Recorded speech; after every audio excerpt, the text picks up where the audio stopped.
Good day mga idol, isang magandang araw sa inyo.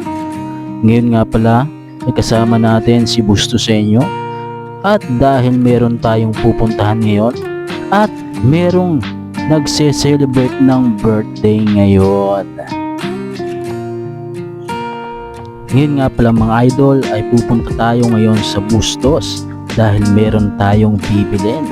At syempre kasama pa rin natin si Bustos sa inyo ako dahil nakasakay tayo sa kanya. Andito na tayo sa Bustos. At ito si Bustos sa inyo.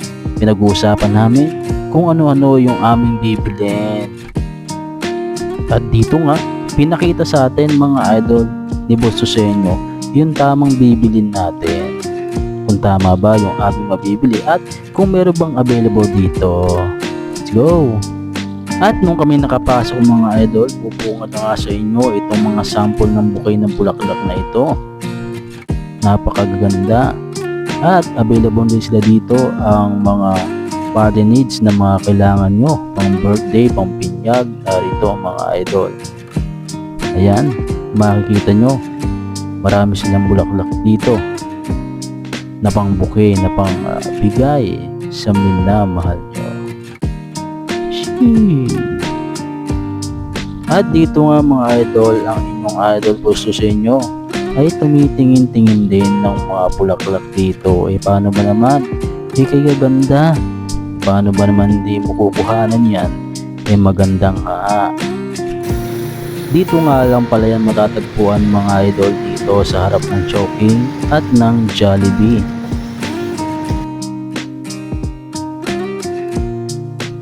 At dito nga mga idol ay naglakad-lakad muna kami ni Idol Busto sa inyo. At tinuro na rin sa amin ng may-ari na meron palang mga flowers dito na nakarep. Nagtataka nga ako bakit nakarep. Pero naisip ko rin na para siguro mapanatili ang kanyang fresh o ang kanyang ganda. Okay, balik nga tayo sa ating tunay na bibilin mga idol. Ito na tayo ulit sa loob at hinahangin na yung ating bibilin na lobo dahil ang araw na to ay espesyal dahil sa birthday ngayon ng ating butihing pastor. Happy birthday po.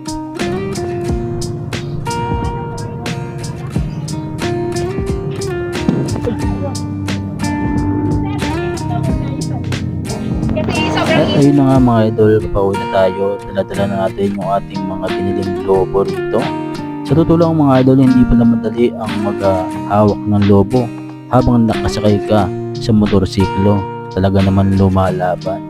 Pero okay lang yan. Once again, happy birthday nga pala sa aming butihing pastor, Pastor Thomas Sambuena.